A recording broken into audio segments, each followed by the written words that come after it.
ये कौन है पहला, गौर से सुनिए। हुजूर ने फरमाया इमामुन आदिलुन, इंसाफ करने वाला बादशाह, इंसाफ करने वाला हुक्मरान। अब हुक्मरान कौन है? आप लोगों के यहाँ वो पंचायत वगैरह होती है, सालिस वगैरह, क्या बोलते पंचायत, सालिस, इंसाफ, इंसाफ वगैरह होता है? अरे बोलिए ना भाई। जहाँ 10-20 लोग बैठते हैं ना, वो सालिस में 25 लोग बैठ जाते हैं, उसमें एक मर्र होता है। आप लोग क्या मर्र साहब है कि नहीं? अरे बोलो ना, हाँ हो, मर्र साहब है ना। मर्र साहब भी ध्यान से सुने, सिर्फ मर्र साहब नहीं बल्कि हर इंसान अपने घर का हाकिम है। बाप अपने बेटे का हाकिम है, माँ अपनी बेटी का हाकिम है। इसलिए हर आदमी सुने, उस वक्त कोई साया नहीं होगा, लेकिन इमामुन आदिलुन, इंसाफ करने वाला हाकिम। यानी एक बाप अपने बेटे के साथ अगर इंसाफ करता गए, वरना तो हालात ये गए घरों के, क्या बताया जाए। अगर किसी को अल्लाह ने 3 बेटियां दिया, एक बेटा अगर दिया गए, बाप कहीं से बाहर से आता गए, बेटी को साइड कर देता गए, दौड़ के बेटे को गोद में उठाता गए, बेटे को चूमा चाटी करता गए। याद रखिएगा, बेटियों को भी सम्मान दिया करें, बेटियों का दिल बड़ा नर्म हुआ करता गए। आज बेटों से मोहब्बत सिर्फ करने वालों, याद रखना, अगर बेटी को आप साइड करते हो, या अगर 4 बेटे गए, एक बेटी गए, सिर्फ बेटी ही से मोहब्बत करते हो, बेटे को नजरअंदाज करते हो, या एक बेटे को प्यार देते गए,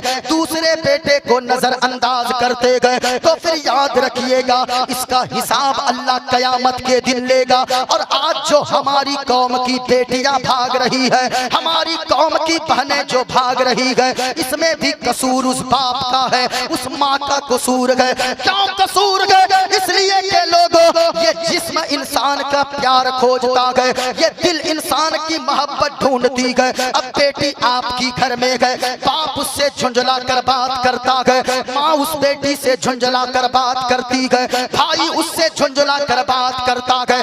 जब पूरे घर में अब उस लड़की को अगर प्यार मोहब्बत से कोई मीठी बोली नहीं कहेगा, या मीठी बातें उनसे नहीं करेगा, बाप का प्यार नहीं पाएगी, माँ से मोहब्बत नहीं पाएगी, तो अगर कोई लुच्चा लड़का, कोई लफंगा लड़का अगर वो उस लड़की को मोहब्बत से बात करेगा, उस लड़की से प्यार भरी बातें करेगा, तो जो लड़की कभी घर में प्यार न पाई, वो तो जरूर जाकर किसी आवारा लड़के के प्यार के चक्कर में पड़ेगी। इसलिए मैं कहूँगा, जहाँ पे मिसवाक करना सुन्नत है, जहाँ पे मीठा खाना सुन्नत है, वहाँ पे अगर बेटी सामने आ जाए तो बाप को अपनी जगह छोड़कर खड़े हो जाना, ये भी मदीने वाले मुस्तफा की सुन्नत है।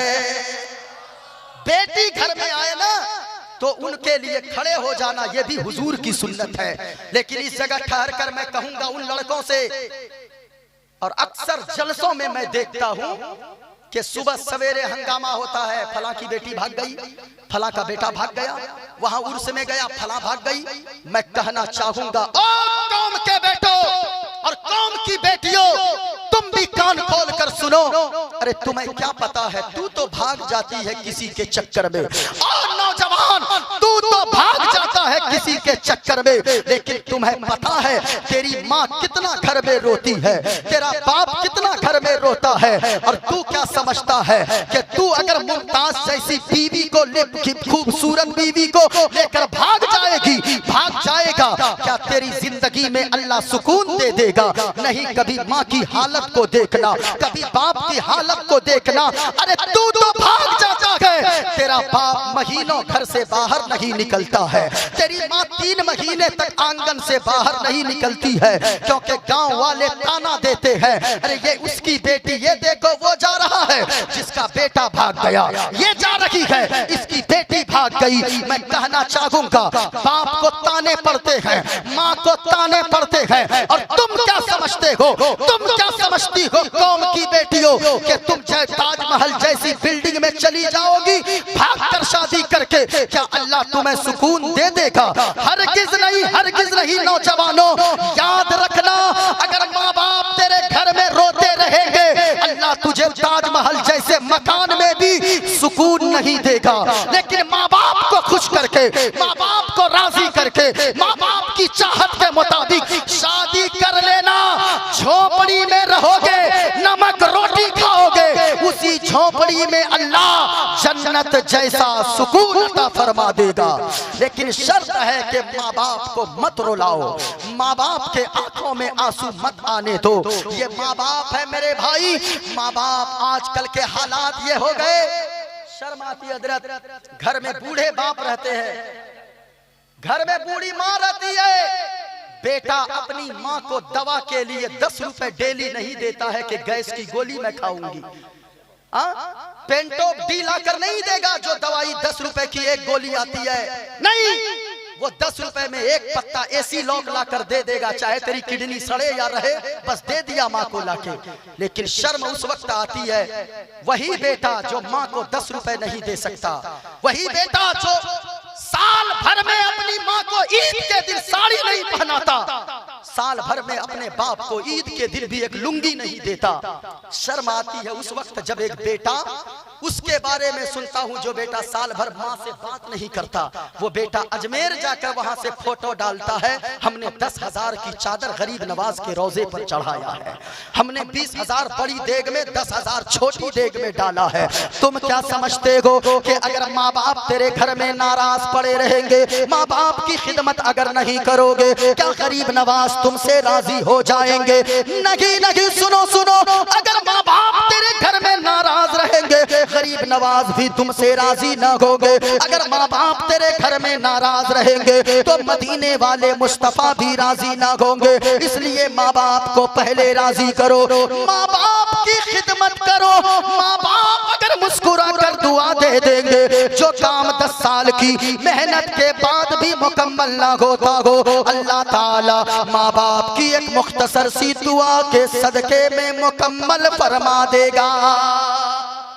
माँ बाप की दुआएं लो, वरना आज तो माँ को लोग कपड़े नहीं पहना रहे, बाप को कपड़े नहीं दे रहे, और बेटा उम्रा कर रहा, उम्रा पे उम्रा, उम्रा पे उम्रा, उम्रा पे उम्रा।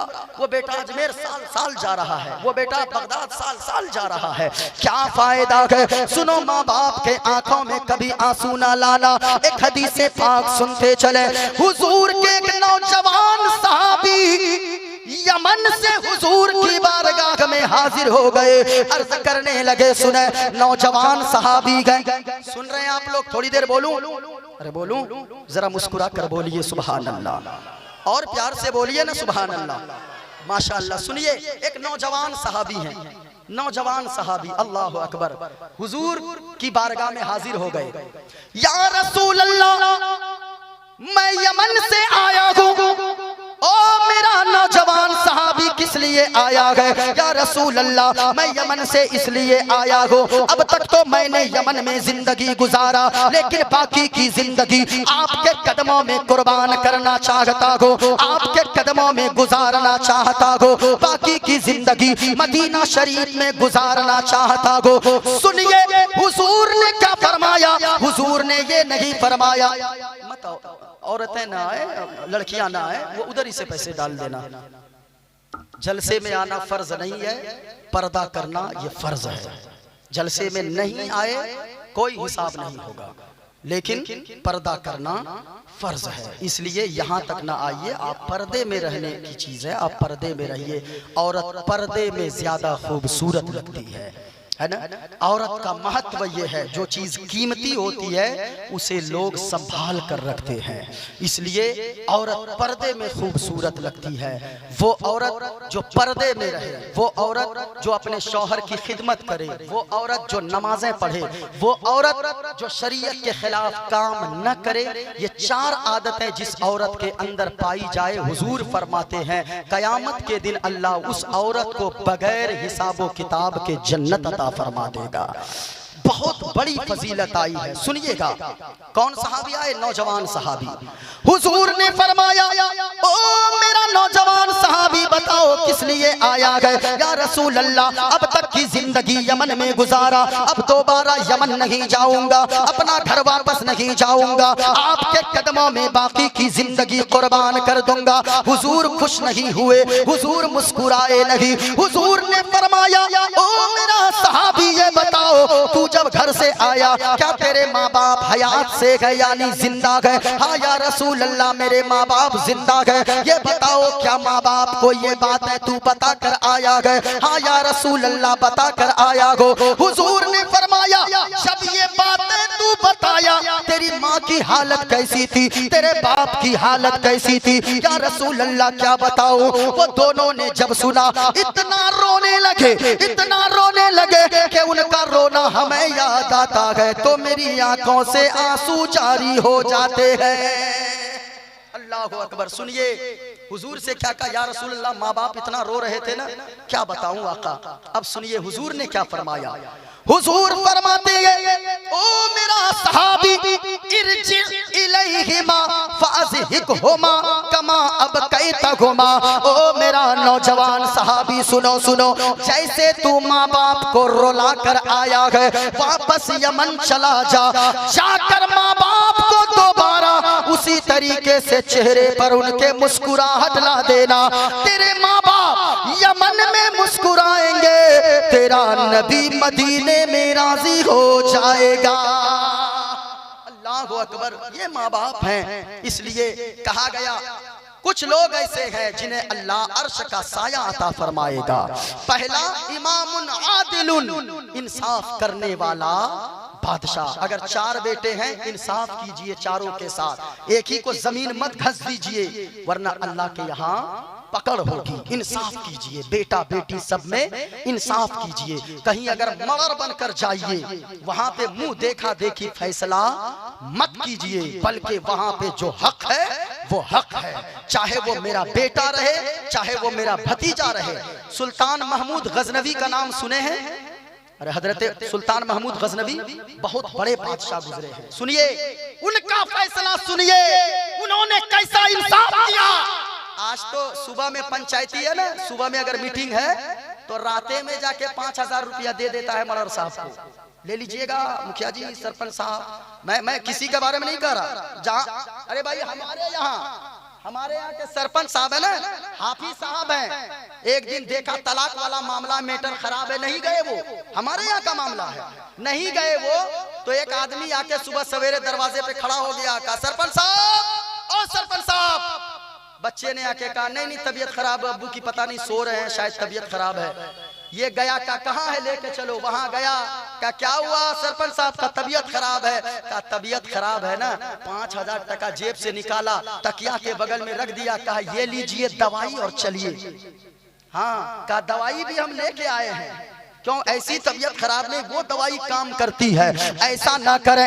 बल्कि सुल्तान महमूद गजनवी की बारगाह में एक बुढ़िया आ गई, बुढ़िया बेवा औरत यानी जिसका शौहर इंतकाल कर चुका था, आ गई ना, आकर वो शिकायत की, कहा महमूद गजनवी सुल्तान बादशाह मेरा शौहर नहीं है, मैं बेवा औरत हूँ, मेरे घर में जवान बेटी है मेरी, और आपका भतीजा वो रात को मेरे घर में चला जाता है और जाकर मेरी बेटी के साथ वो मेरी बेटी की इज्जत पे हमला करता है।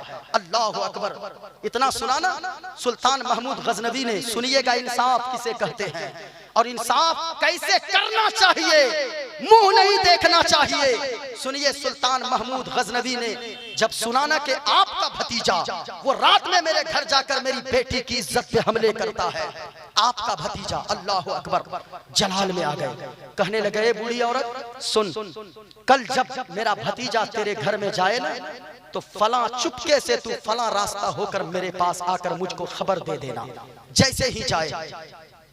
अल्लाह अकबर।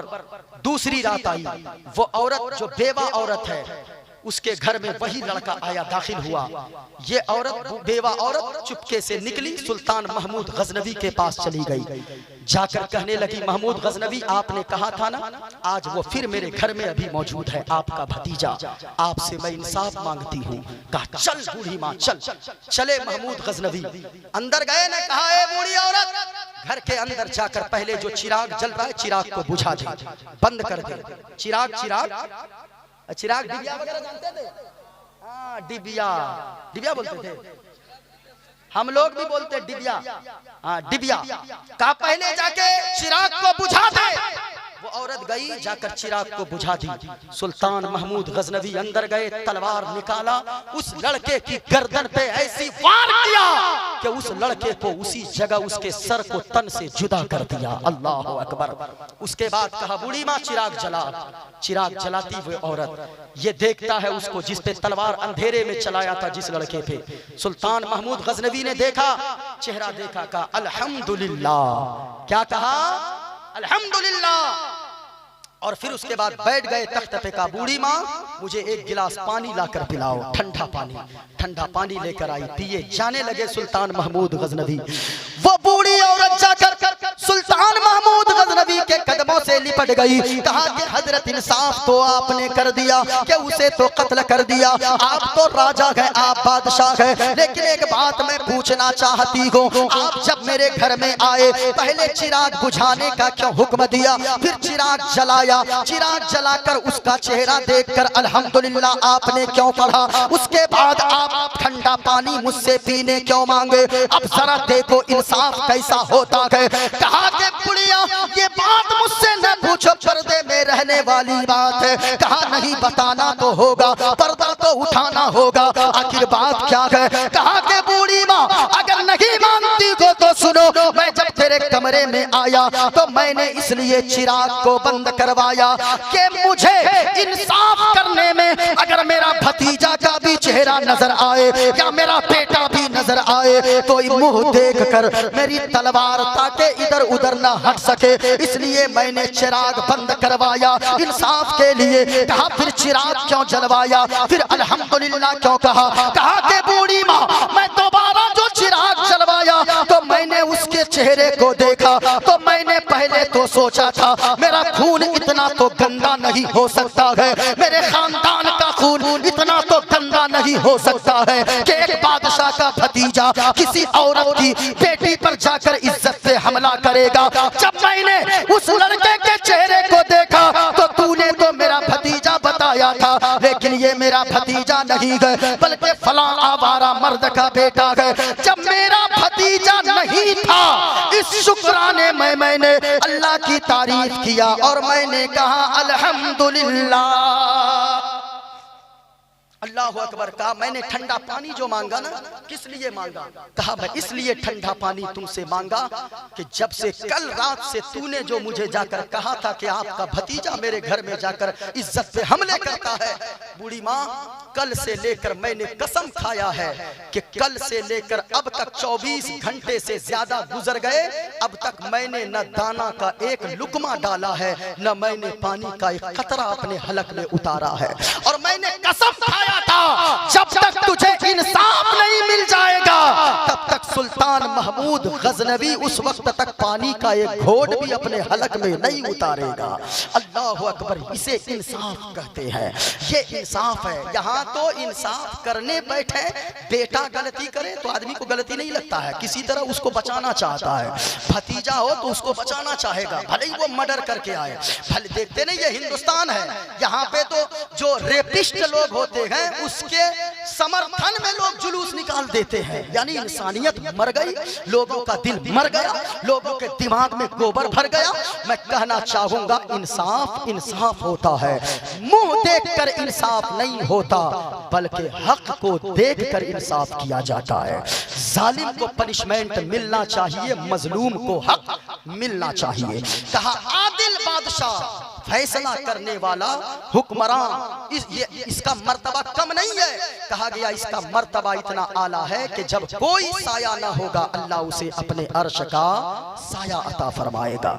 दूसरा हुजूर फरमाते हैं शाबुन नशा फी इबादतिल्लाह, वो जवान जिसकी जवानी अल्लाह की इबादत में गुजरी हो, अल्लाह ताला उस जवान को भी अपने अर्श का साया अता फरमाएगा।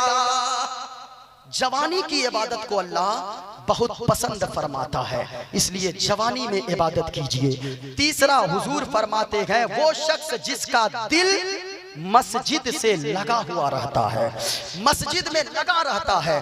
अच्छा एक बात समझिए, मस्जिद में अगर एक कचरा उड़ के चला जाए, कचरा है ना घास, ये अगर उड़ के अभी यहाँ है, आप पैर से रगड़िए, आप पैर से रगड़िए, आप इधर उधर कहीं भी फेंक दीजिए इसको उठा के, इस कचरा को उठा के कोई जाके अलमारी में बंद करके रखेगा क्या? अरे बोलिए ना, नहीं ना रखेगा। लेकिन सुनिए, ये बाहर कचरा है, यही हवा चली, ये कचरा उड़ के अगर मस्जिद के अंदर चला जाए तो हुक्म ये है कि अब इस कचरा को झाड़ू लगा के जो कचरा होगा उसको आप किसी गंदी जगह पर नहीं फेंक सकते हैं। क्यों? जब तक बाहर था ये कचरा था, मस्जिद के अंदर गया तो इसका एहतराम भी मस्जिद की वजह से लाजिम है। तो मैं आपसे पूछूं, जब एक कचरा अगर मस्जिद में उड़ के चला जाए, इसका मर्तबा ये है कि कचरे के ढेर में इसे नहीं फेंक सकते, इसका एहतराम लाजिम है। तो फिर बताइए कि एक इंसान अल्लाह का बंदा अगर मस्जिद में चला जाए तो अल्लाह उसे अजाब कैसे दे सकता है? इसलिए मस्जिद से दिल को लगा कर रखिए। कहा गया कि मस्जिद जल्दी जाया करो और मस्जिद जल्दी जाया करो और ताखीर से आया करो, बाजार लेट से जाया करो, जल्दी आया करो। यहाँ इसका उल्टा होता है, आदमी बाजार जाता है आधा घंटा के लिए 5 घंटा गुजार देता है और पता ही नहीं चलता 5 घंटा कैसे गुजरा। और मस्जिद जाएगा, 2 रकात जुमा फर्ज किसी तरह पढ़ा, उसके बाद गेट पे तो बाप रे बाप इतनी भीड़ निकलने में मत बोलिए, न तो उसे सुन्नत पढ़ना है न तो उसे नफल पढ़ना है, बल्कि हफ्ता में एक दिन गया और किसी तरह जाएगा भी तो 2 रकात पढ़ के जल्दी से भागेगा और पहुंचेगा जब इमाम साहब खुतबा शुरू कर देंगे तब पहुंचेगा। हुजूर क्या फरमाते हैं? हुजूर फरमाते हैं जो जुमा के दिन मस्जिद में जो सबसे पहले जाता है, फरिश्ता गेट पे एक रजिस्टर लेकर खड़ा रहता है और वो नाम लिखता रहता है, जो पहले जाता है उस शख्स को अल्लाह ताला अपने रास्ते में एक ऊंट सदका करने का सवाब अता फरमाता है। जो सबसे पहले जाएगा, क्या सदका करने का सवाब? ऊंचा बोले, क्या सदका करने का सवाब? ऊंट सदका करने का सवाब। अच्छा, उसके बाद जो जाता है अल्लाह ताला उसे अपने रास्ते में एक बकरी सदका करने का सवाब अता फरमाता है। उसके बाद जो जाता है अल्लाह उसे अपने रास्ते में एक मुर्गी सदका करने का सवाब देता है। उसके बाद जो जाता है उसको अल्लाह के रास्ते में एक अंडा सदका करने का सवाब अल्लाह देता है उसे। लेकिन उसके बाद जब आजान होती है खुतबे की ना, फरिश्ता रजिस्टर समेट के खुतबा सुनने बैठ जाता है। अब खुतबा जब इमाम साहब पढ़ने लगे, अब जो बाद में आएगा उसका क्या आमलेट मिलेगा? कुछ नहीं मिलेगा। इसलिए पहले जाया करें मस्जिद और बाद में आखिर में आया करें बाजार। कहा गया दुनिया में सबसे अच्छी जगह अगर कोई है तो वो मस्जिद है। कौन सी जगह है सबसे अच्छी? ऊंचा बोलिए, सबसे अच्छी जगह दुनिया में कौन सी है? मस्जिद है। और सबसे घटिया जगह, बुरी जगह अगर कोई है तो वो बाजार है। लेकिन बाजार ही में आदमी जाके ज्यादा देर बैठता है। कहा गया जो बंदा मस्जिद से अपने आप को लगा के रखता है, लगाव रखता है मस्जिद से, मस्जिद की साफ सफाई करता है। यहाँ तो इमाम साहब करेंगे साफ सफाई, मुअज्जिन साहब करेंगे साफ सफाई।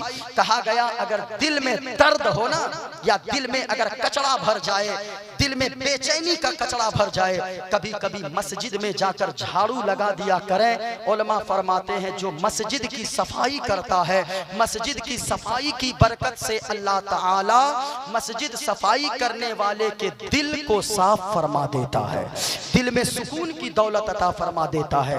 कभी कभी जाकर मस्जिद में अपने से झाड़ू लगा दिया कीजिए, मस्जिद में कभी पोछा लगा दिया कीजिए, मस्जिद में जाकर झाड़ू या मस्जिद के लोटे की साफ सफाई कर दिया कीजिए। मस्जिद से जिसका दिल लगा रहेगा, जब कोई साया वहां नहीं होगा, जब लोग पसीने में डूब रहे होंगे, अल्लाह उसे अपने अर्श का साया अता फरमाएगा।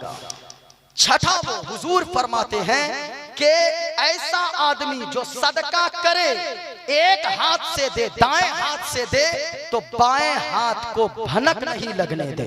यहाँ चंदा कब देता आदमी? जब मेरे नाम का नारा लगाइएगा तब हम चंदा देंगे। क्यों? नाम कैसे होगा? ये जो अंदर में इबलीस बैठा है ना, इबलीस अंदर बैठा, वो खुश होना चाहिए, मेरा नाम लिया। सुनिए, जिस जो नाम के लिए चंदा दिया, उसको दुनिया में उसका नाम ले लिया गया, हो गया उसका नाम, खूब तारीफ बटोर लिया। अल्लाह फरमाएगा कयामत में तेरा कोई हिस्सा नहीं है। बातें कड़वी हैं लेकिन बर्दाश्त कीजिएगा। आज हालात ये हैं, आज तक कोई आदमी अपने से नहीं आया होगा कि हजरत दारुल ख्वाजा गरीब नवाज में कहाँ सेक्रेटरी साहब, कहाँ सदर साहब, 50,000 ले लीजिए, या एक बच्चा पढ़ता है, कौन है गरीब का बच्चा बताइए, उस बच्चे का खर्चा पूरे साल का कितना लगता? 20,000 30,000, कपड़े से लेकर साबुन, तेल, खाना, सारा खर्चा मैं उठाऊंगा। मुझे अल्लाह ने बेटा नहीं दिया, वरना मैं हाफिज अपने बेटे को बनाता। मुझे अल्लाह ने बेटा दिया, मैं ना बना सका, लेकिन मैं एक किसी गरीब के बच्चे को हाफिज कुरान अपने पैसे से बनाना चाहता हूँ। कौन ऐसा है? हम मदरसा चलाते, आज तक कोई 1 टका लेकर नहीं आया कि ले लीजिए 1 टका, कोई काम हो तो मदरसे का करवा लीजिएगा। नहीं, यहाँ तो नारा लगना चाहिए। यहाँ लोगों के दिल का जो शैतान बैठा है वो खुश होना चाहिए। कहा गया वो सदका अल्लाह कबूल करता है, जल्दी कबूल करता है। दाहिने से दीजिए, बाएं को खबर न लगे, यानी आप दीजिए तो पड़ोसी में इलाके में ढंढोरा मत पीटिए कि हमने 10,000 आज दे दिया, हमने 20,000 दे दिया। इस नीयत से दीजिए, कोई देखे ना देखे, अल्लाह तो देख रहा है। रसूलुल्लाह के घर में दिया हूं, ऐलान हो या ना हो, रसूलुल्लाह तो देख रहे हैं। इसलिए आप मदरसे में चुपके से जाकर मदद कीजिए। गरीब अगर कोई जीता हो समाज में, कभी जाकर गरीब के बच्चों के लिए कपड़ा, या आप मोमोज आपका बच्चा खाता, बर्गर खाता है, पिज्जा खाता है, चाउमीन खाता है, अब गुपचुप खाता है, क्या क्या खाए। गरीब का बच्चा चाउमीन के लिए तरसता है, गरीब का बच्चा सोचता मोमोज कैसा लगता होगा खाने में। कभी ये तौफीक हुई कि आप अपने बच्चों के लिए 2 प्लेट मोमोज पैक करवा रहे हैं, तो 2 प्लेट मोहल्ले में किसी गरीब के बच्चे के लिए भी पैक करवा कर लेते जाएं, उसके घर में जाकर दे देंगे, लीजिए आपके बच्चे के लिए। हम बाजार गए थे तो अपने बच्चे के लिए ले रहे थे, आपके बच्चे के लिए भी हम मोमोज ले आए थे, अपने बच्चों को खिला दीजिएगा। क्या ऐसा किसी ने किया? नहीं करेगा। क्यों? नाम नहीं होगा मेरा। इसलिए नाम के चक्कर में मत पड़िए। इस नाम को मरने के बाद सबसे पहले आदमी का नाम ही अल्लाह छीन लेता है। एक बात बताइए, मेरा अगर इंतकाल हो जाए, मौलाना साहब, मेरा अगर इंतकाल हो जाए, ये बताइए आप लोग देखने जाइएगा? अरे बोलिए ना भाई, जाइएगा देखने? नहीं जाइएगा, मुश्किल है। नहीं, अगर देखने चलेगा, काजी साहब तो जेबे करेंगे, इम्तियाज भाई लोग, ये लोग से बहुत दोस्ती है पूरा, आप भी जाइएगा, लेकिन दुआ कीजिए कि अल्लाह लंबी उम्र अता फरमाए। अच्छा एक बात बताइए, मैं अगर मरूं, मैं अपनी मिसाल दूसरे के बारे में दूंगा तो गुस्सा जाएगा कहीं, हाँ सोचेगा हम मेरे ही को मिसाल दे रहा है। अच्छा मैं अगर मेरा इंतकाल, अच्छा नाहिद भाई का इंतकाल हो जाए, तो ये बताइए आप लोग देखने जो जाइएगा, ये कहिएगा कि मौलाना नाहिद साहब कहाँ हैं? क्या कहते हैं? जनाजा कहाँ है? क्या कहते हैं? जनाजा किधर है, मैयत किधर है? कोई नहीं कहता मौलाना नाहिद साहब किधर है, हाफिज नाहिद साहब किधर है, कोई नहीं कहता। कोई नहीं कहता मुखिया जी किधर है, कोई नहीं कहता प्रधान जी किधर है, कोई नहीं कहता कि सरपंच साहब किधर है। क्यों? अल्लाह ने सबसे पहले मरने के बाद उसी नाम को छीन कर बता दिया, ए बंदे जिस नाम के लिए जिंदगी में सारी जिल्लतें उठाता था, मरेगा तो सबसे पहले मैं तेरे नाम ही को छीन लूंगा। इसलिए जितने लोग बैठे हैं, ऐसी रात बार बार नहीं आती है। कितने लोग इस दुनिया में हमारे बाद आए और वो हमसे पहले दुनिया से चले गए। अभी आज के डेट में, आज ही मगरिब की नमाज से पहले हमारे शहर कटिहार में, आपके यहाँ कटिहार के डिस्ट्रिक्ट के एक गेड़ाबाड़ी जगह का नाम है, वहां पे बहुत भयानक सड़क हादसा हुआ। 17 से 20 लोगों का इंतकाल हो गया है और बस और पिकअप वैन का टक्कर हुआ। टक्कर इतनी जोर की थी कि 20 लोगों का तकरीबन, अब अनगिनत लोग कितने लोग मारे गए, लेकिन सोशल मीडिया के जरिए पता चला तकरीबन 20 लोग इस दुनिया से चले गए। लेकिन एक बात याद रखिए, आज अक्सर अचानक मौत की तादाद बढ़ गई है। सुबह में आदमी अच्छा रहता है, शाम में खबर आती है कि उसकी नमाज जनाजा का ऐलान कर दो और जनाजे की नमाज सुबह में अदा की जाएगी। दोपहर में आदमी अच्छा रहता है, शाम में उसकी नमाजे जनाजा का ऐलान होता है। कितने खुतबा लोग हमारी जमात के एक जय्यद आलिम दीन अल्लामा कारी रदियुल्लाह चतुर्वेदी साहब किबला, वो तकरीर करते करते स्टेज ही पर इस दुनिया से चले गए। इसलिए मैं आपसे गुजारिश करूंगा, अक्लमंद वो इंसान है जो दूसरों की मौत को देखकर, ये हुजूर ने फरमाया है, जो दूसरों की मौत को देखकर अपनी मौत की तैयारी में लग जाता है, जो दूसरों के जनाजे को देखकर अपने जनाजे की तैयारी में लग जाता है। इसलिए मेरे भाइयों, जितने लोग यहाँ पर बैठे गए, ये रात बार बार नहीं आएगी। और आज तो जताहार के यहाँ पे मदरसा, क्या नाम है, ख्वाजा गरीब नवाज मदरसा, दारुल ख्वाजा गरीब नवाज, दारुल उलूम ख्वाजा गरीब नवाज के इस सालाना जलसे में आप खुश नसीब हैं कि आप इधर उधर नहीं बैठे गए, अल्लाह रसूल के जिक्र की महफिल में बैठे गए। और ये रात बार बार नहीं आती है, जहाँ भी अगर मौका मिले एक नेकी करने की, कहा गया है किसी नेकी को छोटी मत समझना और किसी नेकी को छोटी समझ के छोड़ा मत करना, या किसी गुनाह को छोटा समझ के किया मत करना। इसलिए कि नेकी अगर एक एक आपके पास नेकियां होंगी तो मैदान महशर में वही नेकियां आपकी काम आएगी, कब्र में आपकी वही नेकियां काम आएगी। इसलिए मेरे भाइयों, मैं आप लोगों से कहना चाहूंगा, आज की जो ये रात आई है, इस रात में जितनी नेकियां लूटनी है लूट लो, जितनी नेकियां कमाना है कमा लो, क्योंकि किनकी मौत का ऐलान, किनके जनाजे का ऐलान किस वक्त हो जाए कोई गारंटी नहीं है। सुबह में आदमी अच्छा रहता है। इसलिए मैं आपसे कहूंगा, अगर गाड़ी भी चलाओ तो आप गाने सुनते हुए ना चलाओ, क्योंकि वो जमीन जहां पे आपने गुनाह किया है, वो जमीन अल्लाह की बारगाह में कयामत के दिन गवाही देगी। जिस घर में आपने गुनाह किया है, वो घर आपके बारे में अल्लाह की बारगाह में कयामत के दिन गवाही देगा। वो कैसे लोग हैं जो गाड़ियों पर गाना सुनते चलते गए, जरा सोचे तो सही। आप अगर ऑटो में चलते हो, आप अगर ई रिक्शा में चलते हो, आप अगर टोटो में चलते हो, आप अगर स्कॉर्पियो पे चलते हो, आप अगर 4 व्हीलर में चलते हो, आप अगर अपनी फॉर्च्यूनर पे चलते हो और गाना सुनते सुनते चल रहे हो, अगर खुदा न करे, अल्लाह न करे, अगर चलते चलते सड़क हादसे का शिकार हो जाओ, मौत तो आकर रहेगी। लेकिन अगर गाना सुनते सुनते दुनिया से चले गए तो बताओ मुस्तफा को कब्र में क्या मुंह दिखाओगे? मैदाने महशर में खुदा के सामने कैसे खड़े होगे? इसलिए अक्लमंद वो आदमी है जो दूसरों के जनाजे को देखकर अपनी मौत की तैयारी में लग जाता है। अपनी मौत की तैयारी क्या है? अपनी मौत की तैयारी वो करता है जब आजान होती है तो मस्जिद नमाज के लिए जाता है। रमजान का महीना आता है वो रमजान का रोजा रखता है। जब हज का महीना आता है अगर वो साहिब इस्तिताअत है यानी दौलतमंद अल्लाह ने बनाया है वो हज के लिए जाता है। इसलिए मेरे भाइयों नमाज की पाबंदी किया करो।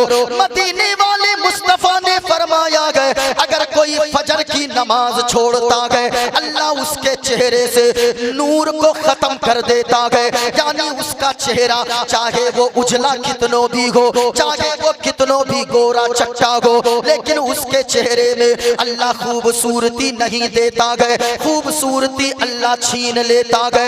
मुस्तफा फरमाते हैं जो ज़ोहर की नमाज को छोड़ता है अल्लाह ताला उसकी रोजी से बरकत को उठा लेता है। जो असर की नमाज छोड़ता है अल्लाह उसकी सेहत से बरकत को उठा लेता है। जो मगरिब की नमाज छोड़ता है अल्लाह उसकी औलाद को नाफरमान बना देता है। जो इशा की नमाज छोड़ता है अल्लाह ताला उसकी नींद से सुकून को खत्म कर देता है। इसलिए नमाज पढ़िए। सबसे पहला पैगाम मोइनुद्दीन कादरी ये देकर जा रहा है कि कयामत के दिन सबसे पहले अगर किसी चीज के बारे में पूछी जाएगी वो और किसी चीज के बारे में नहीं बल्कि कयामत के दिन सबसे पहले नमाज के बारे में पूछी जाएगी। नमाज पढ़िए और अगर नमाज आप पढ़ेंगे तो क्या मिलेगा? बेचैन दिल को मिलती है, बेचैन दिल को मिलती है राहत नमाज में, बेचैन दिल को मिलती है, बेचैन दिल को मिलती है राहत नमाज में। क्या खूब रब ने रखी है, क्या खूब रब ने रखी है लज़्ज़त नमाज में, बेचैन दिल को मिलती है राहत नमाज में। नमाज पढ़िए। बेचैनी अगर घेर लेना तो कुछ मत कीजिए, नमाज पढ़िए। अगर कर्ज में डूब गए हैं कुछ मत कीजिए, जाकर नमाज पढ़िए। अगर कोई मुसीबत आ जाए कुछ मत कीजिए, पहले जाकर आप नमाज पढ़िए। यानी अल्लाह अगर खुशी दे तो भी नमाज पढ़िए और अगर अल्लाह आप पे कोई मुसीबत डाल दे तो भी जाकर नमाज पढ़िए। क्योंकि बेचैन दिल को राहत अगर मिलती है तो वो नमाज में मिलती है। और हम क्यों ना नमाज पढ़ें? हम कैसे आशिके हुसैन गए, हम कैसे आशिके रसूल गए? जरा एक शेर सुनिएगा। जो सच्चा हुसैन का दीवाना होगा वो नमाजी जरूर होगा, जो सच्चा आशिके रसूल होगा वो नमाजी जरूर होगा। जरा एक शेर सुनिएगा। बस जान लो इसी से फजीलत नमाज की, बस जान लो इसी से, बस जान लो इसी से फजीलत नमाज की। शबीर की हुई है, शबीर की हुई है शहादत नमाज में, शबीर की हुई है शहादत नमाज में। नमाज पढ़ेंगे इंशाअल्लाह। अरे बोलिए ना भाई, नमाज की पाबंदी करेंगे? जरा हाथों को उठाकर बोले इंशाअल्लाह। बोलिए ना, कुछ लोग नहीं उठा रहे भाई। इंशाअल्लाह बोलना आपका काम है और पेशानी में सजदों की तड़प अता करना ये अल्लाह का काम है। जरा मुस्कुरा कर बोले हाथों को उठाकर इंशाअल्लाह। इधर वाले हाथ अगर सलामत है ना, कभी जाकर हॉस्पिटल के चक्कर लगा लीजिएगा। कितने लोग हॉस्पिटल में मिलेंगे जिनके दोनों हाथ कटे रहते हैं, कितने लोग हॉस्पिटल में आपको मिलेंगे जिनके दोनों पांव कटे रहते हैं, कितने लोग आपको हॉस्पिटल में ऐसे मिलेंगे जिनका गला कुछ कटा हुआ है, कितने लोग आपको मिलेंगे लेकिन जिनके पास जबान तो है लेकिन अल्लाह ने जबान में बोलने की ताकत नहीं दिया है। अगर अल्लाह ने जबान सलामत रखा है, हाथों को सलामत रखा है। तो जरा पूरा मजमा यहाँ से लेकर वहां तक हाथों को उठाकर अल्लाह के नाम पर जरा मुस्कुरा कर बोलो सुभान अल्लाह, सुभान अल्लाह। जितनी आवाज सीने के अंदर है जरा मुस्कुरा कर बोले या रसूल अल्लाह, माशाअल्लाह माशाअल्लाह। नमाज की पाबंदी कीजिए, घरों में बरकत होने लगेगी। नमाज की पाबंदी कीजिए, मुसीबत घर से दूर भाग जाएगी। नमाज की पाबंदी कीजिए, कोई तकलीफ आपके दरवाजे पर भी नहीं आएगी। नमाज की पाबंदी कीजिए, अल्लाह आपके बच्चों को आपका फरमा बरदार बना देगा। नमाज की पाबंदी कीजिए, अल्लाह आपकी सेहत को बीमारी से दूर रखेगा। इसलिए नमाज की पाबंदी कीजिए। मेरा ये पहला पैगाम था नमाज के हवाले से, क्योंकि अगर आप पूरी जिंदगी जलसे में नहीं जाइएगा, अल्लाह कयामत के दिन ये नहीं पूछेगा तू जलसे में क्यों नहीं गया। लेकिन अगर नमाज नहीं पढ़िएगा, अल्लाह कयामत के दिन सबसे पहले पूछेगा ये बता तूने नमाज क्यों नहीं पढ़ा, तूने फजर क्यों छोड़ा, तूने जोहर क्यों छोड़ा, तूने असर क्यों छोड़ा। इसलिए मेरी ये बात थी, अगर इसी एक बात पे आपने अमल कर लिया, 10 लोग अगर नमाजी बन गए तो ये लाखों रुपए खर्च करके जलसा करवाना आपका कामयाब हो गया। और अगर नमाजी ही ना बने आप तो फिर लाखों खर्च करने का कोई फायदा नहीं है। जलसे इसलिए होते हैं ताकि लोग अपने गुनाहों को याद करके रोएं। बस कुछ फरमाइशें हैं, मैं पढ़ दूं, उसके बाद अपने मौजू की तरफ आता हूं, वरना लोग कहेंगे पढ़े ही नहीं। सुनिएगा, कुछ फरमाइशें हैं लोगों की तरफ से तो मैं पढ़ देता हूं। अरे मंतर उन्तर पढ़ दे कुछ, अरे बोलो ना भाई, जरा हाथों को उठाकर बताइए, पढ़ दें पढ़ दें। अच्छा, अब अगर इन लोगों की इजाजत है तो हम पढ़ देते हैं, लेकिन तकरीर मुकम्मल सुनकर जाइएगा। अब मंत्र पढ़ने के बाद अगर कोई भागा, अपना जिम्मेदार आप रहिएगा, हमको खोज भी नहीं पाइएगा। इसलिए जिनको जाना मंत्र से पहले भाग जाइए, है ना, पहले ही कह देते हैं, वरना बाद में हमको मत पकड़िएगा कि वही मंत्र मारे थे। इसलिए जिनको जाना है वो जा सकते हैं। भाई एक बात याद रखिएगा, दुनिया की किसी किताब में ऐसी ताकत नहीं है जो अल्लाह की किताब कुरान मजीद में है। कैसी किताब? ऐसी किताब जिसके बारे में कहा गया कि अगर कोई कुरान अपने सीने में बसा लेता है तो कब्र की आग उसके सीने को नहीं जलाएगी, कब्र की मिट्टी उसके सीने को नहीं खाएगी। ये जो बच्चे आप बगल में देख रहे हैं, ये मेहमाने रसूल हैं। इनका मकाम कॉलेज और यूनिवर्सिटी, बड़े बड़े कॉलेजों में पढ़ने वाले डॉक्टरों और इंजीनियरों से कई गुना ज्यादा है। क्योंकि बड़े बड़े इंजीनियर अगर चलते हैं, कलेक्टर चलते हैं, मास्टर चलते हैं, डॉक्टर जमीन पे चलते हैं, उसके बारे में हुजूर ने नहीं फरमाया, लेकिन इनके बारे में हुजूर ने फरमाया जिसे आप यतीम बच्चे कहते हैं, जिसे आप मिस्कीन बच्चे कहते हैं, जिसे आप गरीबों के बच्चे कहते हैं, ऐसे बच्चों के बारे में हुजूर ने फरमाया कि मेहमाने रसूल जब जमीन पे चला करते हैं तो फरिश्ते अपने परों को उनके कदम के नीचे बिछा दिया करते हैं। ये मदरसे में पढ़ने वाले बच्चों की का एहतराम है, इनका मकाम है। इसलिए मदरसे के बच्चों को कभी हिकारत की नजर से मत देखा करें, मदरसे के बच्चे को कभी घटिया नजर से मत देखा करें। आपके घर में अगर कोई मेहमान कितना बड़ा आ जाए, इस मेहमान का मुकाबला नहीं कर सकता, क्योंकि आपके घर में जो मेहमान है वो आपका मेहमान है। और जो दारुल उलूम ख्वाजा गरीब नवाज में पढ़ने वाले ये तलबा हैं, ये आपके मेहमान बाद में हैं, रसूल पाक के मेहमान पहले बनकर आते हैं। सुभान अल्लाह, सुभान अल्लाह। बच्चों की कद्र कीजिए। कभी अगर हो सके इन बच्चों को जो खाना खिलाते हैं, जहाँ खाना हॉस्टल में बनता है या जाहिर है, हॉस्टल में जो लोग देते हैं, 1 किलो चावल दिया, 1 किलो सब्जी दिया, 10 किलो चावल दिया, या आपने मदरसे में जो भी दिया, इन बच्चों के पेट भरने के लिए मैं कसम खाकर कहता हूँ, ये बच्चे आपको लंदन का टिकट तो नहीं दे सकते हैं, ये बच्चे आपको हॉलैंड का टिकट तो नहीं दे सकते हैं, ये बच्चे आपको हवाई जहाज का टिकट तो नहीं दे सकते हैं आपके खिलाने के बदले में। लेकिन अल्लाह ताला इन बच्चों के सदके में आपको जन्नत का टिकट जरूर अता फरमा देगा। इसलिए मदरसे के बच्चों को कभी हिकारत की निगाह से मत देखिए। ये मदरसा है क्या? मदरसा रसूलुल्लाह सल्लल्लाहु अलैहि वसल्लम का घर है। जिसने मदरसे में 1 रुपया दिया, उसने रसूलुल्लाह के घर को मजबूत करने के लिए समझे कि अपना माल दिया है। ये मदरसे के बच्चे हैं भाई साहब। जनवरी का महीना आता है, ये रसूलुल्लाह के मेहमान हैं।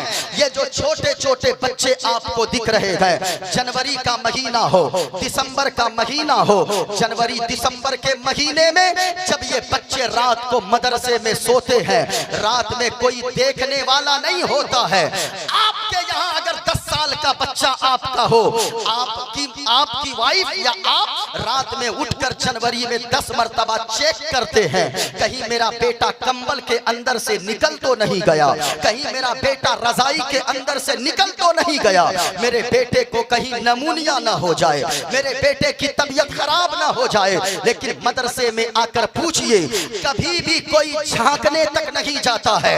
8 साल का बच्चा है, बगैर कंबल के सो रहा है। 8 साल का बच्चा है, बगैर रजाई के सो रहा है। कोई रजाई रात को ओढ़ाने वाला नजर नहीं आता। हमारे बच्चे अगर एक रात बगैर रजाई के सो जाए, खुल कर बेएहतियाती में उसे नमूनिया हो जाए, उसकी तबीयत खराब हो जाती है।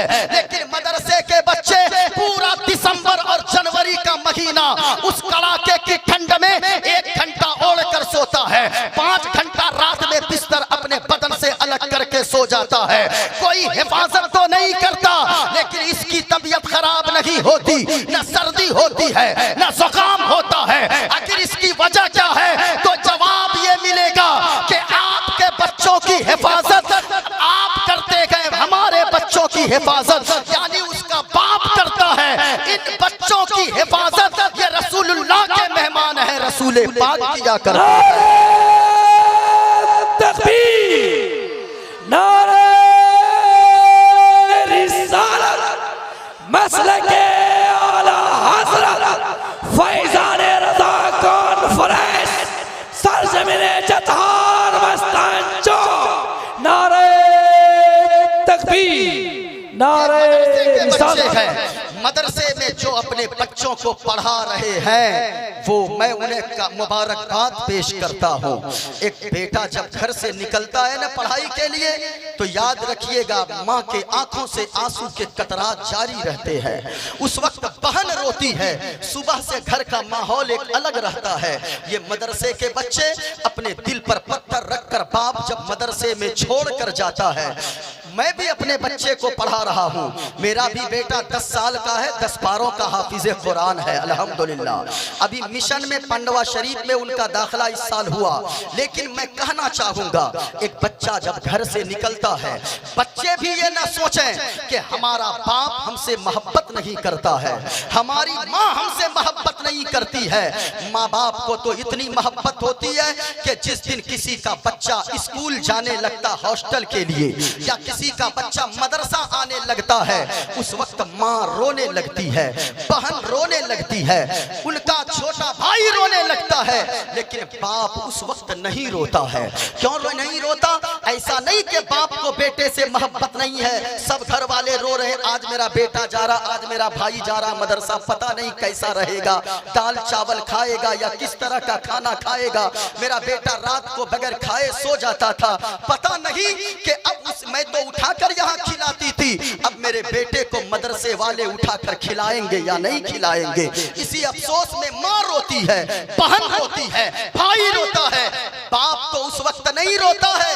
लेकिन अल्लाह की कसम खाकर कहता हूँ, एक बाप की जबान से ये बोली निकल रही है, बाप उस वक्त तो नहीं रोता जब बच्चे को मदरसा पहुँचाने आता है, लेकिन बच्चे को मदरसे में रखकर जब वापस जाने लगता है, तो ये भी हकीकत है कि बाप दोबारा पलटकर अपने बच्चे की तरफ आंखें डालकर देखता नहीं है। क्यों? उस वक्त फिर बाप के आंखों में आंसू रहते हैं। वो जानता है मैं पलट के देखूंगा, मेरा बेटा अगर मेरी आंख में आंसू देख किया, फिर मेरा बेटा हाफिज कुरान कैसे बनेगा, मेरा बेटा आलिम दीन कैसे बनेगा, मेरा बेटा नाइब रसूल कैसे बनेगा, मेरा बेटा हदीस का आलिम कैसे बनेगा। बाप तो नहीं देखता, लेकिन मौलाना नाहिद हाफिज नाहिद साहब ये दौड़कर आगे इनके तरह उस्ताद जाते हैं, दारुल ख्वाजा गरीब नवाज के उस्ताद जाते हैं। भाई साहब आपकी आंख में आंसू, आप क्यों रो रहे हैं? कहा हजरत पत्थर दिल तो नहीं हूँ, बेटा तो अपना है, अपना खून छोड़कर जा रहा हूँ, अपने जिगर के टुकड़े को आपके हवाले करके जा रहा हूँ। तो याद रखिएगा, ये भी कहते गए कि आप जाइए मुस्कुराते हुए, ये बेटा अब तक आपका था, आज से ये मेरा बेटा बन गया है, रसूलुल्लाह का मेहमान बन गया है। इसलिए मेरे भाइयों, बच्चों की जिंदगी बड़ी कष्ट की होती है। हो सके ना, अगर गोश्त खरीदने जाएं, 2 किलो गोश्त अपने लिए खरीदते हैं, कभी कभार 2 किलो गोश्त मदरसे में भी आकर दे दिया करें, कभी कभार सब्जी लाकर मदरसे में डाल दिया करें, कभी अगर कुछ अच्छा खाने की तबीयत चाहे तो अच्छी चीज बनाकर अपने घर में तैयार करके मदरसे के इन बच्चों को खिला दिया करें। मैं गारंटी से कहता हूं, जब ये बच्चे आपकी दिए हुए खाने को खाकर अगर मुस्कुराकर दुआ के लिए हाथ उठा देंगे ना, जहां बड़े बड़े लोगों की दुआ नाकाम हो जाएगी, वहां मेहमाने रसूल के उठे हुए हाथों की दुआ को अल्लाह फौरन कबूल फरमा लेगा। मदरसे के बच्चों से दुआएं लिया कीजिए। मदरसे के बच्चे ये आम मत समझिए, आज तो बड़े आते हैं, लोग कह देते हैं अरे मदरसे में कौन पढ़ता है, गरीब का बच्चा पढ़ता है, कौन पढ़ता है, फला फकीर का बच्चा पढ़ता है। नहीं, आपकी नजर में वो गरीब का बच्चा होगा, लेकिन फरिश्तों की नजर में ये रसूलुल्लाह के मेहमान हैं, इनकी कद्र जरूर कर लिया कीजिए। बातें मेरी होगी उससे पहले एक मंत्र हम पढ़ते हैं, जरा पूरा मजमा यहां से लेकर वहां तक अगर जिंदा दिल है तो जरा मुस्कुराकर पूरा मजमा मोहब्बत से बोले सुभान अल्लाह, माशाअल्लाह। देखिएगा, मेरे हाथ में एक किताब है और ये नई किताब मैं निकाल रहा हूँ। इस किताब को मैंने सिर्फ एक जगह अभी खोला है, वो भी अपने जिला से बहुत दूर में जाकर। एक किताब है मेरे हाथ में, इस किताब का नाम है 9 उपनिषद। इसमें उपनिषद ऐसे 108 किताबें हैं, लेकिन इसमें 9 उपनिषद डाली गई है। छंदोगिया उपनिषद भी है, श्वेताश्वर उपनिषद भी है, ये बहुत सारी इशादी 9 उपनिषद, ये सारी 9 उपनिषद इसमें जमा है। मैं ऐसी किताबें पढ़ देता हूँ, इसलिए बहुत सारे लोग आज अकल के पैदल हो गए हैं। आज कुछ लोग, पहले तो कुछ लोग कहते थे अल्लाह एक है, कुछ लोग कहते थे अल्लाह 2 है, यानी बहुत सारे लोगों, यानी बहुत सारे खुदाओं पे लोग ईमान रखते थे। लेकिन एक दौर ऐसा भी आ गया जहां लोग कहते हैं खुदा है ही नहीं, इस दुनिया को किसी ने बनाया ही नहीं। अभी एक डिबेट हुआ था, आप लोगों ने सुना था कि नहीं? अरे बोलिए, टीवी पे जो कुछ महीना पहले एक डिबेट हुआ था और उसने कहा कि खुदा है ही नहीं, ये दुनिया अपने आप बन गई है। याद रखिएगा, आज साइंस का भी यही कहना है। साइंस ने फिजिक्स से उसने एक मुहावरा निकाला और उसने कहा कि big bang theory, big bang theory जो बच्चे साइंस का सब्जेक्ट लेकर कॉलेज में पढ़ते हैं उनको पता होगा, बिग बैंग थ्योरी यानी कि धमाका हुआ और अपने आप ये दुनिया बन गई, ये साइंस का कहना है। लेकिन एक बात हमेशा याद रखिए, ये किताब मैं क्यों पढ़ता हूँ, इसलिए मैं पढ़ता हूँ। आज एक बात मैं आपसे कहूं, आपके यहाँ दारुल उलूम का जलसा है, इतनी बड़ी कॉन्फ्रेंस आपके यहाँ होती है, क्या कॉन्फ्रेंस में कोई ऐसा बोर्ड लगा कि हमारे यहाँ फला नहीं आ सकता है? अरे ये छोड़िए, सबसे बड़ा उर्स हिंदुस्तान के अंदर अगर किसी का होता है तो बरेली के आला हजरत का उर्स होता है। उर्स से रज़वी में कोई आप बोर्ड नहीं देखेंगे। आप मखदूम सिमना के उर्स में जाइए, कोई बोर्ड नहीं देखेंगे। साबिरे पाक का उर्स होता है, वहां भी कोई बोर्ड नहीं देखेंगे। लेकिन कुछ दिनों पहले एक मेला लगा हिंदुस्तान में, लोगों ने बोर्ड लगा दिया, यहाँ फला धर्म के लोग नहीं आ सकते हैं। फिर लोग कहते हैं कि बंटवारे की बात करते हैं, फिर लोग कहते हैं कि मुसलमान नफरत की बात करते हैं। अरे मुसलमान तो ऐसा देश प्रेमी है, मुसलमान तो ऐसा भारत से प्यार करता है, मुसलमान तो अपने वतन से इतनी मोहब्बत करता है कि जब भी जबान खुलती है हमारे मदरसों में भी 26 जनवरी और 15 अगस्त को ये नारा लगाया जाता है कि हमें कुछ भी अच्छा नहीं, हिंदुस्तान से ऐसी मोहब्बत है कि सारे जहां से अच्छा हिंदुस्तान हमारा, हम बुलबुलें इसकी ये गुलसिता हमारा। ये तो मुसलमान के रगों में शामिल है, मुसलमान के नस नस में शामिल है। आइए एक मंत्र पढ़ता हूँ। लिखा है न तंत्र सूर्यो भांति न चंद्र तारंका नेमो विद्युति भांति कुतयोमग्नि तमे भातबु भांति सर्वतस्य भाषा सर्वमिंद विभाति। ये एक मंत्र मैंने पढ़ा है और इसके आगे एक मंत्र लिखा है एको देवा सर्वभूते सगुणा सर्वभूतांतरात्मा कर्मादि अच्छा साक्षी चेता केवलो निर्गुणस्थ। और सुनिए आगे कहा अस्सुमा सुगुमारू हादेओ दत्तम जगतपति असिना साधु अष्ट आश्चर्य गुणवती गिरी नील गंधा अति ज्योति में प्रकाशम नतमस्तक भूमिष्ठम परभो गुणगानम नाफ बुरीदा लीड गच्छदीन प्रक्रम पवित्रम गंगा स्नानम मति पवित्रम पवित्रम पवित्रम। और कबीर दास ने इसी को नकल करते हुए अपनी जबान में कहा गया कि लोगों इस धरती पर बसने वाले, इस धरती पर बसने वाले हैं जितने इंसान, इस धरती पर बसने वाले हैं जितने इंसान। अरे रक्त सभी का एक ही रंग है, रक्त सभी का एक ही रंग है, सब रखते गए जान, सब रखते गए जान। और जिसने सबको जन्म दिया गए बड़ी उसी की शान, जिसने सबको जन्म दिया गए बड़ी उसी की शान। अरे तू जानगी है महान रे मूर्ख, तू जानगी है महान, तू जानगी है महान। अब खुलासा करूंगा लेकिन जो भाग जाइएगा वो खुलासा नहीं सुन पाइएगा। आप लोग भागिएगा क्या? अरे इधर जितने लोग भागना है क्या? भाग भी जाइएगा। हम खूंटा को तकरीर सुनाना होगा, सुना के जाएंगे, लेकिन जितनी देर के लिए बुलाया है हम बोल के जाएंगे। क्यों? हम अपनी बात बोले तभी तो लोग नहीं सुनेंगे। हम तो रसूलुल्लाह की बात करते हैं। जरा मुस्कुरा कर बोलिए सुभान अल्लाह। ऐसे नहीं और प्यार से बोलिए सुभान अल्लाह।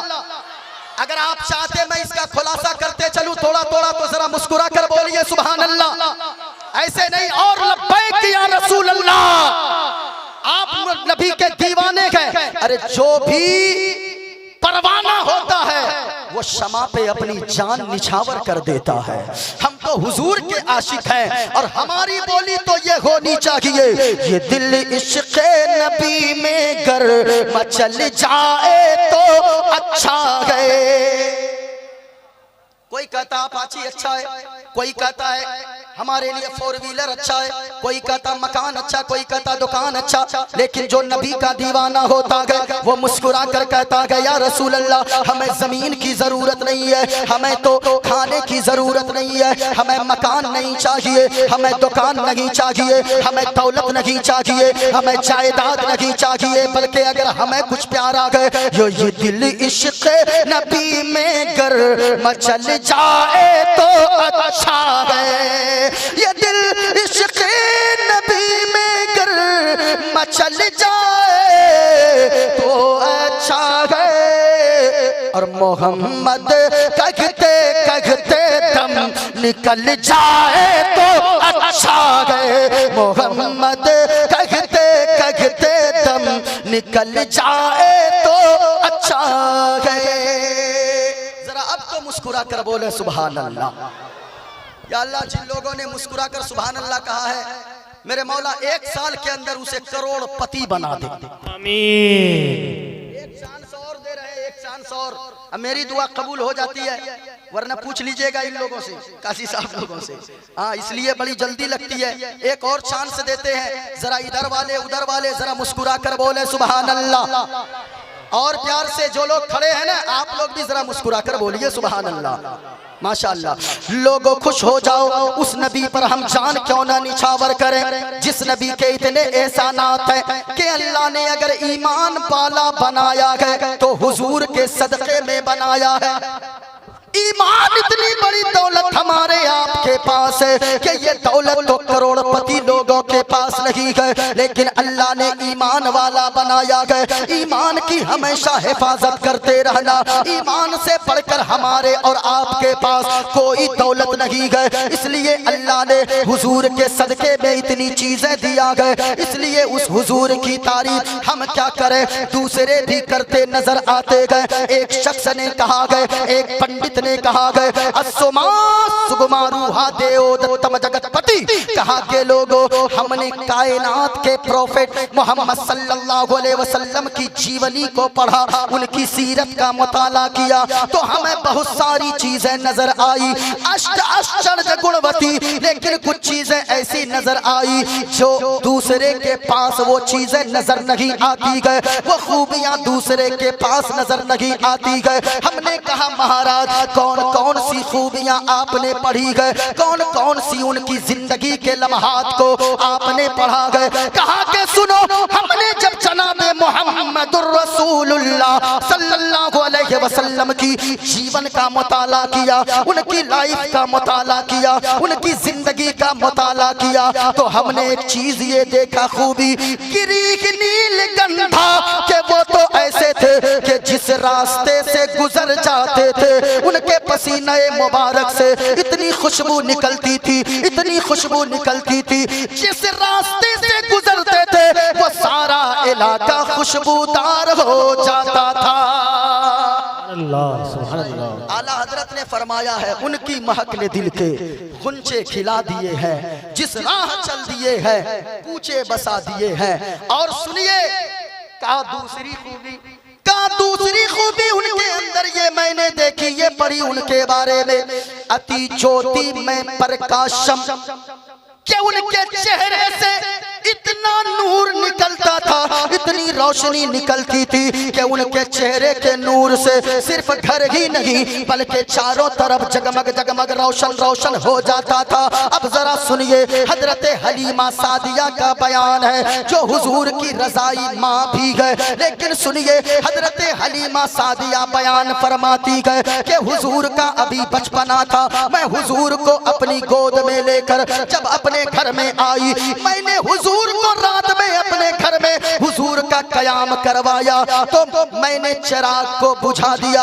हुजूर के चेहरे से इतनी रोशनी निकल रही थी, मेरा पूरा घर जगमग जगमग हो रहा था। सुबह में मोहल्ले की औरतें आ गई, आकर कहने लगी, ए हलीमा, अरे ये तो बताओ कि रात में तुमने कौन सा चिराग जलाया था, कौन सी लाइट जलाई थी, कौन सी रोशनी जलाई थी कि तुम्हारे घर की से ऐसी रोशनी निकल रही थी कि पूरा इलाका मोहल्ला जगमग जगमग हो रहा था, रोशन रोशन हो रहा था। हजरत हलीमा सादिया ने फरमाया, ओ मोहल्ले की औरतों सुनो सुनो, मैंने कोई खास किस्म का चिराग नहीं जलाया, बल्कि मैंने जब से अब्दुल्ला के लखते जिगर को, आमना के नूरे नजर को, यानी मोहम्मद रसूलुल्लाह सल्लल्लाहु अलैहि वसल्लम को अपने गरीब खाने पे लाया गए, तब से उनके चेहरे से इतनी रोशनी निकल रही है जिसकी रोशनी से सिर्फ मेरा घर ही नहीं बल्कि पूरा इलाका रोशन रोशन हो रहा है।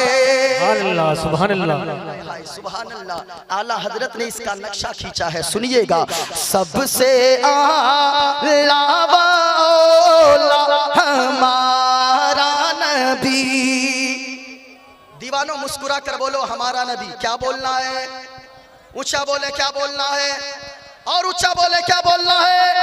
जिनको हुजूर से जितनी मोहब्बत है बुलंद आवाज से, सबसे आला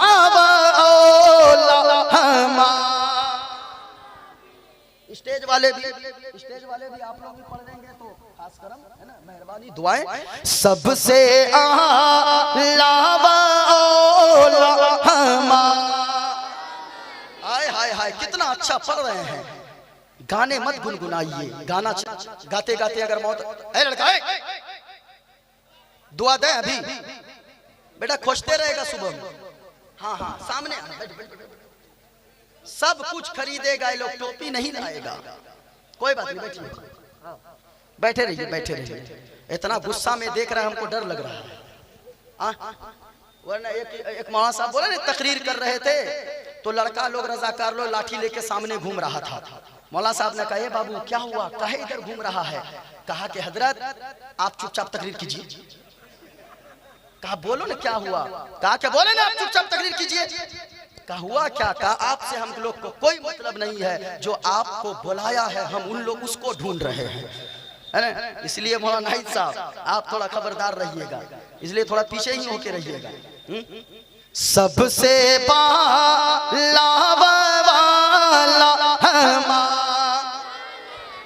अच्छा एक बात बताइए, मैं खूबसूरत हूं कि नहीं?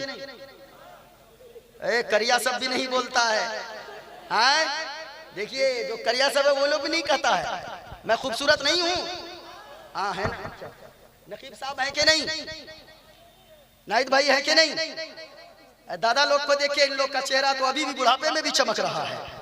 क्यों नहीं चमकेगा? जिनके चेहरे पे नूर होता है ना, उसके चेहरे पे खूबसूरती जरूर होती है। सुभान अल्लाह। लेकिन एक बात बताइए, खूबसूरत तो बड़ा हूँ, अल्लाह का शुक्र है, तहदीसे नेमत का, तो ये भी खूबसूरत ये भी खूबसूरत। एक बात बताइए, मरकड़ी वगैरह जो ये वेपर ये हेलोजिन ये सब जल रही है ना, ये लाइट अगर मुकम्मल बंद कर दिया जाए, हमको देख पाइएगा वहां से? देख लीजिएगा अंधेरे में, अरे इतना नहीं चमकदार, इसे फेंक रहा है। हम लोग भी जानते हैं, वहां से नजर नहीं आऊंगा मैं। कहां चली गई मेरी खूबसूरती? इनको भी आप नहीं देख पाएंगे, ये सारी खूबसूरती कहां चली गई? आपका जवाब होगा कि सुने सुने ये हमारी आपकी खूबसूरती है, जो दुनिया वालों की खूबसूरती है। ये सूरज के उजाले में, सूरज की रोशनी में, दिन के उजाले में चमकती है। दुनिया वालों की खूबसूरती लाइट में चमकती है, रोशनी में चमकती है। लेकिन आमना के लाल इतने खूबसूरत हैं, ऐसे हसीनो जमील है कि आला हजरत ने फरमाया, सब चमके वाले उजलों में चमका की गए, अंधे शीशों में चमका,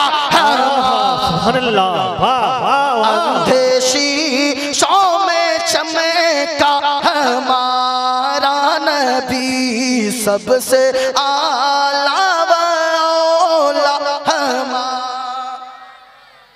माशाअल्लाह। अब सुनिए का तीसरी खूबी उनके अंदर। पहली खूबी तो उनके अंदर मैंने उनके बारे में पढ़ा, जिस रास्ते से गुजरते थे उनके पसीने मुबारक से, जिसमें अतहर से ऐसी खुशबू फूटती थी, ऐसी खुशबू निकलती थी कि उनके गुजरने के बाद भी घंटों घंटा रास्ता खुशबूदार होता था, रास्ते में खुशबू फैलती रहती थी। और दूसरी खूबी उनके चेहरे से इतना नूर निकलता था कि उनके चेहरे से निकले हुए नूर से हजरत आयशा सिद्दीका रज़ियल्लाहु ताला अन्हा बयान फरमाती गए, मेरी अगर सुई गुम हो जाती थी। अरे सुई समझते हैं आप लोग? सुई सुई कौन सी? इंजेक्शन वाली नहीं, भोटिया भोटिया क्या बोलते हैं? हाँ भोटिया भोटिया, अरे हम भी इसी इलाके हम जानते हैं, भोटिया सिलने वाली सुई। हजरत आयशा फरमाती है, मेरी सुई अगर गुम हो जाती थी तो मैं चिराग नहीं जलाती थी, बल्कि सुई अगर गुम हो जाती थी रात के अंधेरे में तो मैं मदीने वाले मुस्तफा के हुजरे में आने का इंतजार किया करती थी।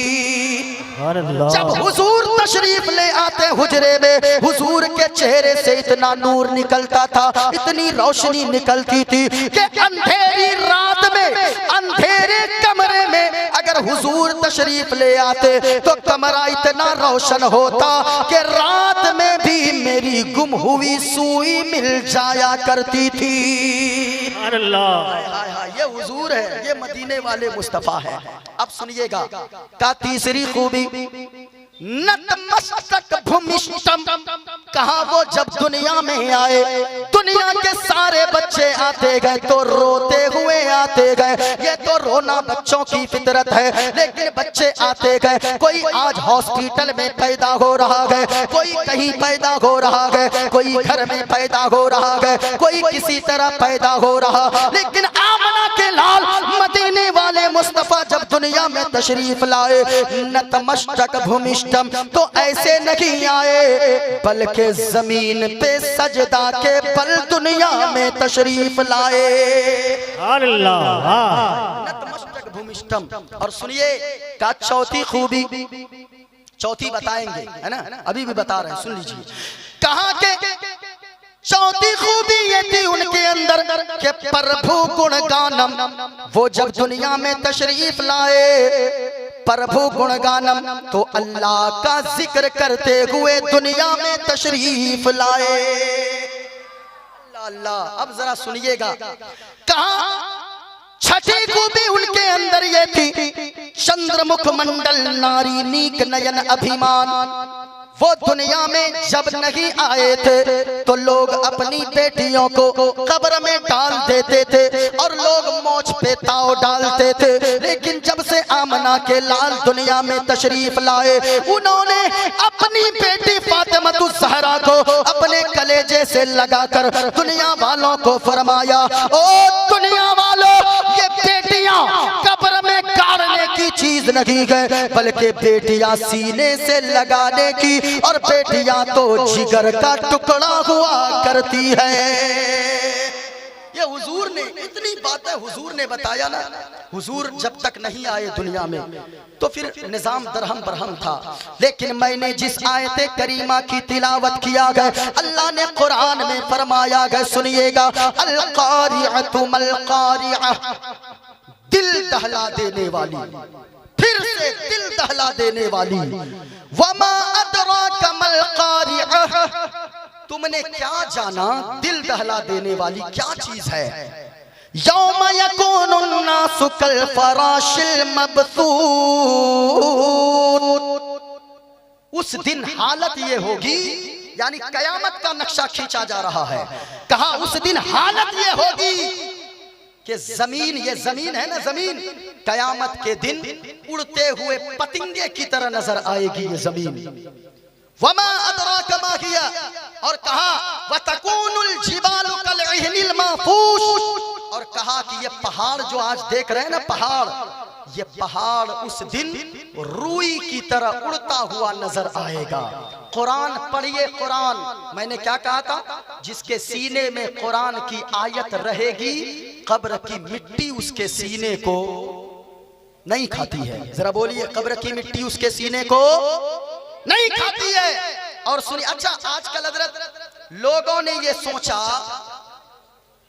यूट्यूब वाला क्या कर रहा है, अपने बात करेगा ना, हमको सुनेगा, बोलेंगे कुछ डाल देगा कुछ, फिर गड़बड़ हो जाएगा। हाँ सुनिए, मैं क्या कह रहा था, कुरान पढ़िए कुरान। लेकिन लोग कहते हैं हजरत अब तो 50 साल उम्र हो गई, अब तो कुरान कैसे पढ़ूंगा। बेटे का जनाजा रखा है, बाप पान चबा रहा है, भाई का जनाजा रखा है, भाई कुरान पढ़ने वाला नहीं है। मैं आपसे कहूंगा, जिनकी उम्र 50 साल हो गई है, जिनकी उम्र 60 साल हो गई है, उनके लिए भी ये नसीहत है कि आप कहते हो हजरत 50 साल उम्र हो गई, अब कुरान पढ़ना कैसे सीखूंगा, 60 साल उम्र हो गई, कुरान कैसे सीखूंगा। लेकिन एक बात बताइए, ये 50 साल में लोग कुरान नहीं पढ़ना सीखना चाहते, कहते कैसे सीखेंगे हजरत। अब 50 साल में अगर बेटा बुलेट गाड़ी अगर बेटे को जहेज में दे देना, तो 60 साल का वो बूढ़ा भी बुलेट गाड़ी चलाना सीख लेता है। सीखता है कि नहीं? अच्छा ये बताइए, स्क्रीन टच मोबाइल कितने बूढ़ों के पास होगा? अरे होगा कि नहीं? बहुत सारा। आजकल तो हम देखते जवान से ज्यादा बूढ़े लोग चला रहे हैं। लेकिन वो कैसे सीखा? क्या जवानी में मोबाइल मिला?